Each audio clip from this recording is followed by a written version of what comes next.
ಆತ್ಮೀಯ ಸ್ಪರ್ಧಾರ್ಥಿಗಳೇ, ಸ್ಪರ್ಧಾಚೇತನ ಯೂಟ್ಯೂಬ್ ಚಾನಲ್ಗೆ ತಮ್ಮೆಲ್ಲರಿಗೂ ಆತ್ಮೀಯ ಸ್ವಾಗತ.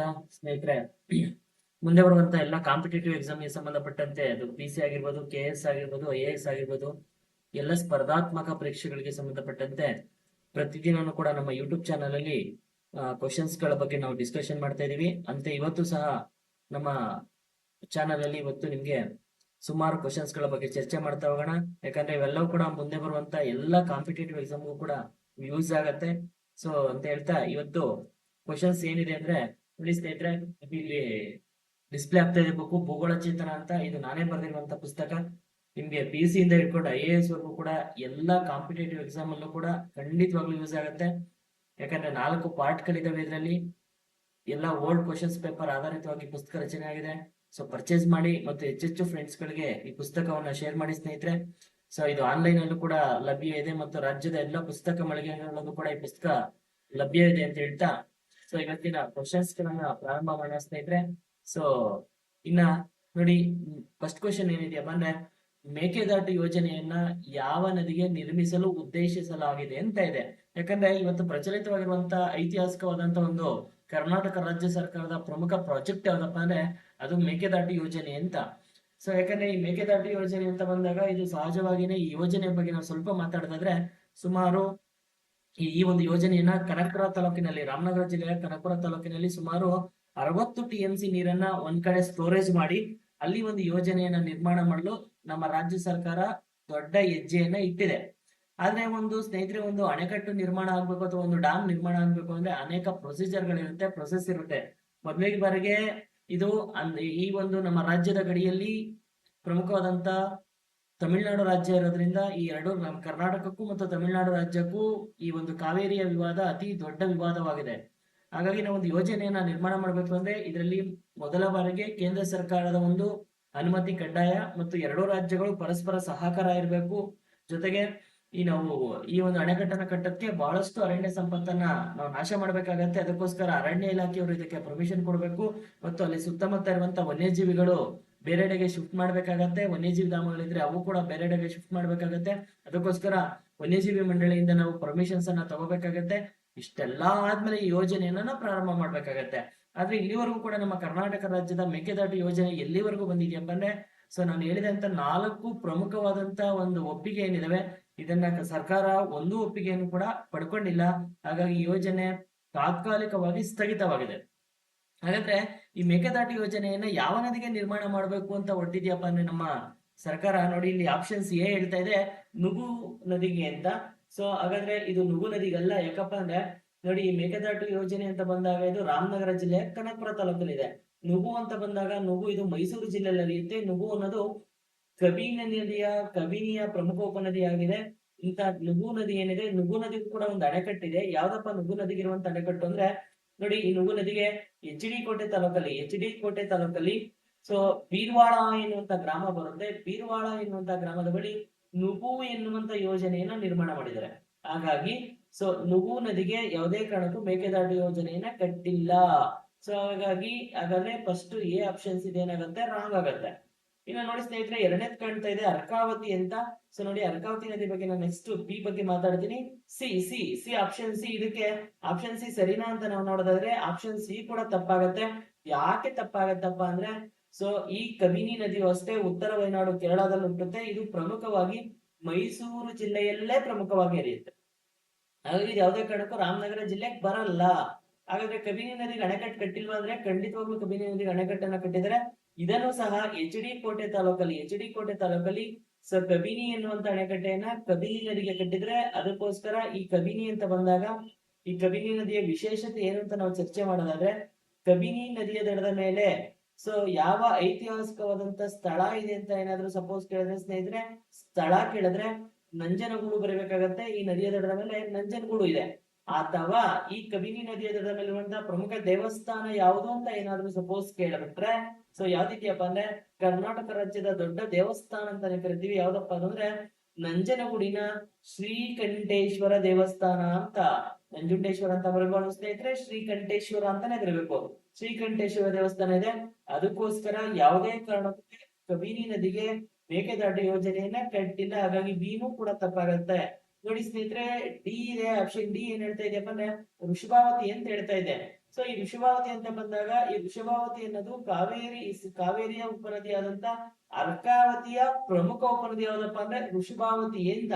ನೋಡಿ ವೃಷಭಾವತಿ ಸಹಜವಾಗಿ ನಮ್ಗೆ ನದಿದುರ್ಗದಲ್ಲಿ ಹುಟ್ಟುತ್ತೆ. ಇದ್ರ ಬಗ್ಗೆ ಏನ್ ಕ್ವಶನ್ ಕೇಳ್ಬೋದಪ್ಪ ಅಂದ್ರೆ ಇದು ಯಾವ ನದಿ ವ್ಯವಸ್ಥೆಗೆ ಉದಾಹರಣೆ ಅಂತ ಕೇಳ್ತೇನೆ. ಸೊ ಇದು ಸಹಜವಾಗಿ ನದಿದುರ್ಗದಲ್ಲಿ ಹುಟ್ಟೋದ್ರಿಂದ ಇದನ್ನ ನಾವು ವೃತ್ತಾಕಾರದ ನದಿ ವ್ಯವಸ್ಥೆಗೆ ಉದಾಹರಣೆ ಅಂತ ಕನ್ಸಿಡರ್ ಮಾಡ್ತೀವಿ. ವೃತ್ತಾಕಾರದ ನದಿ ವ್ಯವಸ್ಥೆಗೆ ಉದಾಹರಣೆ. ಇದ್ರ ಬಗ್ಗೆ ಏನ್ ಕ್ವಶನ್ ಕೇಳ್ಬೋದಪ್ಪ ಅಂದ್ರೆ ಸಹಜವಾಗಿ ವೃಷಭಾವತಿ ನದಿಯ ದಡದ ಮೇಲೆ ಇರುವಂತಹ ಪ್ರಮುಖ ನಗರ ಯಾವುದು ಅಂತ ಕೇಳ್ತಾನೆ ಸ್ನೇಹಿತರೆ. Very very important. ಈ ನದಿಯ ದಡದ ಮೇಲೆ ಬೆಂಗಳೂರು ನಗರವಿದೆ. ಯಾವ ನಗರ ಇದೆ? ಬೆಂಗಳೂರು ನಗರವಿದೆ. ಅದಕ್ಕೋಸ್ಕರ ಸೊ ಇಲ್ಲಿ ವೃಷಭಾವತಿ ನದಿಗೆ ಯಾವುದೇ ಕಾರಣಕ್ಕೂ ನುಗ್ಗು ಯೋಜನೆ ಮೇಕೆದಾಟು ಯೋಜನೆಯನ್ನ ನಿರ್ಮಾಣ ಮಾಡಿಲ್ಲ. ಹಾಗಾದ್ರೆ ನುಗ್ಗುಗಿಲ್ಲ, ಸೊ ಕಬಿನಿಗಿಲ್ಲ, ವೃಷಭಾವತಿಗಿಲ್ಲ. ಹಾಗಾದ್ರೆ ಇರುವಂತ ಆಪ್ಷನ್ಸ್ ಯಾವ್ದಪ್ಪ ಅಂದ್ರೆ ಸ್ನೇಹಿತರೆ ನೋಡಿ ಕಾಣ್ತಿದೆ ಆಪ್ಷನ್ ಬಿ ಏನಿದೆ ಇದಕ್ಕೆ ಸರಿಯಾದಂತ ಉತ್ತರ ಆಪ್ಷನ್ ಬಿ ಅಂತ ನಾವು ಹೇಳ್ತೀವಿ. ಸೊ ಈ ಒಂದು ಆಪ್ಷನ್ ಬಿ ಇದಕ್ಕೆ ಸರಿಯಾದಂತ ಉತ್ತರ. ಸೊ ಅರ್ಕಾವತಿ ನದಿ ಏನಿದೆ, ಅರ್ಕಾವತಿ ನದಿಗೆ ರಾಮನಗರ ಜಿಲ್ಲೆಯ ಕನಕಪುರ ತಾಲೂಕಿನ ಸಂಗಮ ಎನ್ನುವಂತ ಸ್ಥಳದ ಬಳಿ ಕರ್ನಾಟಕ ರಾಜ್ಯದ ಐತಿಹಾಸಿಕವಾದಂತ ಪ್ರಾಜೆಕ್ಟ್ ಆದಂತ ಮೇಕೆದಾಟು ಯೋಜನೆಯನ್ನ ಸರ್ಕಾರ ನಿರ್ಮಾಣ ಮಾಡಲು ಉದ್ದೇಶಿಸಲಾಗಿದೆ. ಇದಿನ್ನೂ ನಿರ್ಮಾಣ ಆಗಿಲ್ಲ, ಉದ್ದೇಶಿಸಲಾಗಿದೆ. ಇಷ್ಟು ನಿಮಗೆ ಮೇಕೆದಾಟು ಯೋಜನೆಗೆ ಸಂಬಂಧಪಟ್ಟಂತ ಫಸ್ಟ್ ಕ್ವಶನ್ಸ್ ಬಗ್ಗೆ ಸ್ನೇಹಿತರೆ ಚರ್ಚೆ ಮಾಡಿದೀನಿ. ತುಂಬಾನೇ ಇಂಪಾರ್ಟೆಂಟ್ ಆಗುತ್ತೆ. ಅಂಡ್ ದೆನ್ ನೋಡಿ ಸ್ನೇಹಿತರೆ, ಸೆಕೆಂಡ್ ಕ್ವಶನ್ ಬರ್ತಾ ಇದೆ. ಮಾಂಜ್ರಾ ನದಿಗೆ ತೆಲಂಗಾಣ ರಾಜ್ಯದಲ್ಲಿ ನಿರ್ಮಾಣ ಮಾಡಿರುವಂತಹ ಪ್ರಮುಖ ಅಣೆಕಟ್ಟು ಯಾವುದು ಅಂತ. ಸೊ ಇಲ್ಲಿ ನೋಡಿ ಪ್ರಮುಖವಾಗಿ 4 ಅಣೆಕಟ್ಟುಗಳು ನಿಮಗೆ ಕಾಣ್ತಾ ಇದೆ. ಸಹಜವಾಗಿ ನೋಡಿ ಆಪ್ಷನ್ ಹೇಳ್ತಾ ಇದೆ ನಿಜಾಮ ಸಾಗರ ಅಣೆಕಟ್ಟು ಅಂತ. ಮಾಂಜ್ರಾ ನದಿಗೆ ಫಸ್ಟ್ ಅಣೆಕಟ್ಟು ನಿಜಾಮ ಸಾಗರ ಅಂತ ಹೇಳ್ತಾ ಇದೆ, ಯಾರಗೋ ಡ್ಯಾಮ್ ಅಂತ ಹೇಳ್ತಾ ಇದೆ, ಬಿಡಳ್ಳಿ ಮಿನಿ ವಿದ್ಯುತ್ ಅಣೆಕಟ್ಟು ಅಂತ ಹೇಳ್ತಾ ಇದೆ, ಬೇತಮಂಗಲ ಅಣೆಕಟ್ಟು ಅಂತ ಹೇಳ್ತಾ ಇದೆ. ನೋಡಿ ಸ್ನೇಹಿತರೆ, ಇಲ್ಲಿ ಬೇತಮಂಗಲ ಅಣೆಕಟ್ಟು ಅಂತ ಬಂದಾಗ ನಮ್ಗೆ ಸಹಜವಾಗಿ ಬೇತಮಂಗಲ ಅಣೆಕಟ್ಟು ಇರೋದು ಕೋಲಾರ ಜಿಲ್ಲೆನಲ್ಲಿದೆ. ಸೊ ಹಾಗಾಗಿ ಇಲ್ಲ, ಇದು ಕೋಲಾರ ಜಿಲ್ಲೆನಲ್ಲಿ. ಯಾಕಂದ್ರೆ ಸೊ ಇದು ತೆಲಂಗಾಣ ರಾಜ್ಯದಲ್ಲಿ ಅಂತ ಹೇಳಿದರೆ, ಹಾಗಾಗಿ ಬೇತಮಂಗಲ ಅಣೆಕಟ್ಟಲ್ಲ. ರಾಂಗ್ ಆನ್ಸರ್ ಆಪ್ಷನ್ ಡಿ ತಪ್ಪಾಗತ್ತೆ. ಇನ್ನ ಬಿಡಳ್ಳಿ ಮಿನಿ ವಿದ್ಯುತ್ ಘಟಕ ಅಂತ ಹೇಳ್ತಾ ಇದೆ ನೋಡಿ, ಇದು ಬಿಡಳ್ಳಿ ವಿದ್ಯುತ್ ಮಿನಿ ಘಟಕ ಎಲ್ಲಿದೆ ಅಂತ ಬಂದಾಗ ನಮ್ಗೆ ಸಹಜವಾಗಿ ಕೊಡಗು ಜಿಲ್ಲೆನಲ್ಲಿದೆ. ಆ ಕೊಡಗು ಜಿಲ್ಲೆನಲ್ಲಿ ಯಾವ ನದಿಗೆ ಕಟ್ಟಿದ್ರಪ್ಪ ಅಂದ್ರೆ ನಿಮ್ಗೆ ಗೊತ್ತಿರಲಿ ಸ್ನೇಹಿತರೆ, ನೇತ್ರಾವತಿಯ ಉಪನದಿಯಾದಂತ ಪ್ರಮುಖ ಉಪನದಿಯಾದಂತ ಕುಮಾರಧಾರ ನದಿಗೆ ಬಿಡಳ್ಳಿ ಅಣೆಕಟ್ಟು ಯಾವ ನದಿಗೆ ಅಂತ ಬಂದಾಗ ಕುಮಾರಧಾರ ನದಿಗೆ ಕಟ್ಟಿದ್ದಾರೆ. ಇನ್ನು ಆಪ್ಷನ್ ಸಿ ಸ್ನೇಹಿತರೆ, ಆಪ್ಷನ್ ಬಿ ಹೇಳ್ತಾ ಇದೆ ಯಾರಗೋಳ್ ಡ್ಯಾಮ್ ಅಂತ. ಸೊ ಇದು ಸಹ ನಿಮ್ಗೆ ಗೊತ್ತಿದೆ ಸ್ನೇಹಿತರೆ, ಕೋಲಾರ ಜಿಲ್ಲೆನಲ್ಲಿದೆ. ಯಾವ ಜಿಲ್ಲೆನಲ್ಲಿದೆ? ಕೋಲಾರ ಜಿಲ್ಲೆನಲ್ಲಿದೆ. ಇದನ್ನ ದಕ್ಷಿಣ ಪಿನಾಕಿನಿ ನದಿಯ ಉಪನದಿಯಾದಂತ ಮಾರ್ಕಂಡಯ್ಯ ಎನ್ನುವಂತ ಉಪನದಿಗೆ ಕಟ್ಟಿದ್ದಾರೆ. ಹಾಗಾಗಿ ಈ ಮೂರು ಕೂಡ ನಿಮ್ಗೆ ಸ್ನೇಹಿತರೆ ಬಿ ಸಿ ಡಿ ಮೂರು ಕೂಡ ಕರ್ನಾಟಕದಲ್ಲಿ ಇದಾವೆ. ಹಾಗಾಗಿ ಮೂರು ಅಲ್ಲ ಸ್ನೇಹಿತರೆ, ಅವ್ನು ತೆಲಂಗಾಣ ರಾಜ್ಯದಲ್ಲಿ ಕೇಳ್ತಾ ಇದ್ದಾರೆ ನಿಜಾಮ ಸಾಗರ ಅಣೆಕಟ್ಟು ಅಂತ ನಾವು ಕರಿತೀವಿ ಸ್ನೇಹಿತರೆ. ಇಲ್ಲಿ ಸೆಕೆಂಡ್ ಕ್ವಶನ್ ಗೆ ಸರಿಯಾದಂತ ಉತ್ತರ ಯಾವ್ದಪ್ಪ ಅಂದ್ರೆ ಸೊ ಮಾಂಜ್ರಾ ನದಿಗೆ ತೆಲಂಗಾಣ ರಾಜ್ಯದಲ್ಲಿ ನಿರ್ಮಾಣ ಮಾಡಿರುವಂತಹ ಅಣೆಕಟ್ಟು ನಿಜಾಮ ಸಾಗರ ಅಣೆಕಟ್ಟು ಸ್ನೇಹಿತರೆ. ಹಾಗಾಗಿ ಇದು ಸರಿಯಾದಂತ ಉತ್ತರ ನಿಜಾಮ ಸಾಗರ ಅಣೆಕಟ್ಟು ಅಂತ. ಸೊ ಇದು ಸರಿಯಾದಂತ ಉತ್ತರ ಆಗಿದೆ ಸ್ನೇಹಿತರೆ. ಸೊ ಆಪ್ಷನ್ ಎ ಇದಕ್ಕೆ ಸರಿಯಾದಂತ ಉತ್ತರ. ಇನ್ನ ಸ್ನೇಹಿತರೆ ಮುಂದಕ್ಕೆ ನಾವು ಹೋಗೋದಂದ್ರೆ ಮೂರನೇ ಕ್ವಶನ್ ನೋಡಿ, ಕರ್ನಾಟಕದಲ್ಲಿ ಅತಿ ಹೆಚ್ಚು ಕಾಲ ಸೇವೆ ಸಲ್ಲಿಸಿದಂತ ಮುಖ್ಯಮಂತ್ರಿ ಯಾರು ಅಂತ ಕೇಳ್ತಾ ಇದ್ದಾರೆ. ಸೊ ಯಾಕಂದ್ರೆ ನೋಡಿ ಕರ್ನಾಟಕ ರಾಜ್ಯದಲ್ಲಿ ಇಲ್ಲಿವರೆಗೂ ಇಲ್ಲಿನವರೆಗೂ ಪ್ರೆಸೆಂಟ್ ಇಲ್ಲಿನವರೆಗೂ ಕೂಡ ಕರ್ನಾಟಕವನ್ನ ದೀರ್ಘಕಾಲದವರೆಗೆ ಆಳಿದಂತ ಮುಖ್ಯಮಂತ್ರಿಗಳು ಯಾರು ಅಂತ ಬಂದಾಗ ಸಹಜವಾಗಿ ಆಪ್ಷನ್ ಎ ಹೇಳ್ತಾ ಇದೆ ದೇವರಾಜ ಅರಸ್ ಅಂತ, ಆಪ್ಷನ್ ಬಿ ಹೇಳ್ತಾ ಇದೆ ರಾಮಕೃಷ್ಣ ಹೆಗಡೆ, ಆಪ್ಷನ್ ಸಿ ಗುಂಡೂರಾವ್ ಹೇಳ್ತಾ ಇದೆ, option D S R Bommai ಹೇಳ್ತಾ ಇದೆ. ಸೊ ಹಾಗಾದ್ರೆ ನೋಡಿ ಸ್ನೇಹಿತರೆ, ಇಲ್ಲಿ ಈ 4 ಜನರು ಕೂಡ ಕರ್ನಾಟಕ ರಾಜ್ಯದ ಮುಖ್ಯಮಂತ್ರಿಗಳೇ. ಇಲ್ಲಿವರೆಗೂ ಕೂಡ ಕರ್ನಾಟಕ ರಾಜ್ಯವನ್ನು ಅತಿ ದೀರ್ಘಕಾಲದವರೆಗೆ ಆಳಿದಂತ ಮುಖ್ಯಮಂತ್ರಿ ಯಾರಪ್ಪ ಅಂದ್ರೆ ಸಹಜವಾಗಿ ನೋಡಿ ನಾವು ಇಲ್ಲಿನವರೆಗೂ present D Devaraj Arasu. Option A ಇದಕ್ಕೆ ಸರಿಯಾದಂತ ಉತ್ತರ ಆಗತ್ತೆ. ಸೊ ಸೊ ಕರ್ನಾಟಕ ರಾಜ್ಯವನ್ನ ದೀರ್ಘಕಾಲದವರೆಗೆ ಆಳಿದಂತ ಮುಖ್ಯಮಂತ್ರಿಗಳು ಡಿ ದೇವರಾಜ್ ಅರಸು. ಇವರನ್ನ ನಾವು ಸಹಜವಾಗಿ ಹಿಂದುಳಿದ ವರ್ಗಗಳ ಅಧಿಕಾರ ಅಂತ ಕರಿತೀವಿ. ಹಿಂದುಳಿದ ವರ್ಗಗಳ ಅಧಿಕಾರ ಅಂತ ಕರಿತೀವಿ. ಸೊ ಕರ್ನಾಟಕವನ್ನ ದೀರ್ಘ ಕಾಲದವರೆಗೆ ಆಳಿದಂತ ಮುಖ್ಯಮಂತ್ರಿ ಅಂತ ಕರಿತೀವಿ. 1973 ನವೆಂಬರ್ 1. ಸೊ ಈ ಡೇಟ್ ಇಂಪಾರ್ಟೆಂಟ್ ಸ್ನೇಹಿತರೆ. 1973 ನವೆಂಬರ್ 1. ಈ ಡೇಟ್ ಯಾಕೆ ಇಂಪಾರ್ಟೆಂಟ್ ಅಂದ್ರೆ ಸ್ನೇಹಿತರೆ, 1973 ನವೆಂಬರ್ 1 ನಮ್ಮ ರಾಜ್ಯಕ್ಕೆ ಕರ್ನಾಟಕ ಎಂದು ಪುನರ್ ನಾಮಕರಣ ಆಗತ್ತೆ. ಕರ್ನಾಟಕ ಎಂದು ಪುನರ್ ನಾಮಕರಣ ಆಗತ್ತೆ. ಕರ್ನಾಟಕ ಎಂದು ಪುನರ್ ನಾಮಕರಣವಾದಾಗ ಇದ್ದಂತ ಮುಖ್ಯಮಂತ್ರಿಗಳು ಯಾರು ಅಂತ ಕೇಳಿದಾಗ ಸಹಜವಾಗಿ ನಾವು ಈ ದೇವರಾಜ್ ಅರಸ್ ಅವರನ್ನ ಹೇಳ್ತೀವಿ. ಆ ಸಂದರ್ಭದಲ್ಲಿ ಇದ್ದಂತ ರಾಜ್ಯಪಾಲರಂತ ಏನಾದ್ರು ಸಹಜವಾಗಿ ಕೇಳ್ಬಿಟ್ರೆ ಮೋಹನ್ ಲಾಲ್ ಸುಖಾಡಿಯಾ ಅಂತ. ಮೋಹನ್ ಲಾಲ್ ಸುಖಾಡಿಯಾ ರಾಜ್ಯಪಾಲ ಇರ್ತಾರೆ. ಡಿ ದೇವರಾಜ ಅರಸು ರಾಜ್ಯದ ಮುಖ್ಯಮಂತ್ರಿಗಳಾಗಿರ್ತಾರೆ ಸ್ನೇಹಿತರೆ. ಹಾಗಾಗಿ ಕ್ವಶನ್ ನಂಬರ್ 3ಗೆ ಸರಿಯಾದಂತ ಉತ್ತರ option A D Devaraj Urs ಅಂತ ಹೇಳ್ತೀವಿ ಸ್ನೇಹಿತರೆ.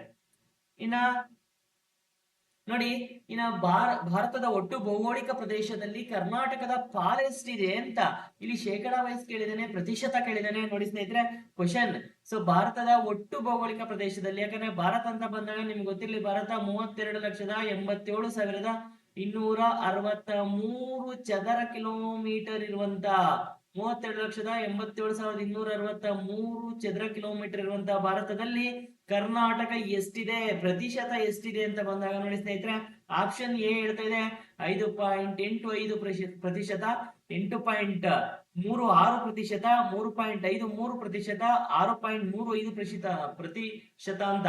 ಸೊ ಇಲ್ಲಿ ನಿಮ್ಗೆ ಸಹಜವಾಗಿ ಹೇಳ್ತಾ ಇದೆ ನೋಡಿ, ಆಪ್ಷನ್ ಎ ಇದಕ್ಕೆ ಸರಿಯಾದಂತ ಉತ್ತರ. ಯಾಕಂದ್ರೆ ಕರ್ನಾಟಕ ಶೇಕಡಾ ವೈಸ್ ಬಂದಾಗ ಭಾರತದಲ್ಲಿ ಕರ್ನಾಟಕ 5.85 ಇದನ್ನೇನಾದ್ರೂ ಚದರ ಕಿಲೋಮೀಟರ್ ಕೇಳಿದ್ರೆ 1,91,791 ಚದರ ಕಿಲೋಮೀಟರ್ ಅಂತ ಹೇಳ್ತೀವಿ.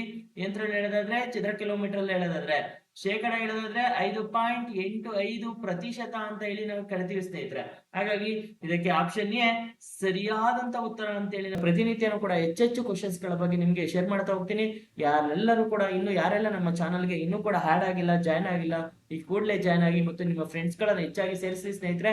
ಖಂಡಿತವಾಗ್ಲೂ ಈ ಚಾನಲ್, ಈ ಒಂದು ಕ್ಲಾಸಸ್ ಇಂದ ನಿಮ್ಗೆ ಒಳ್ಳೇದಾಗತ್ತೆ ಅಂತ ಹೇಳ್ತಾ ಎಲ್ಲರಿಗೂ ಕೂಡ ತುಂಬಾ ಥ್ಯಾಂಕ್ ಯು ಸೋ ಮಚ್.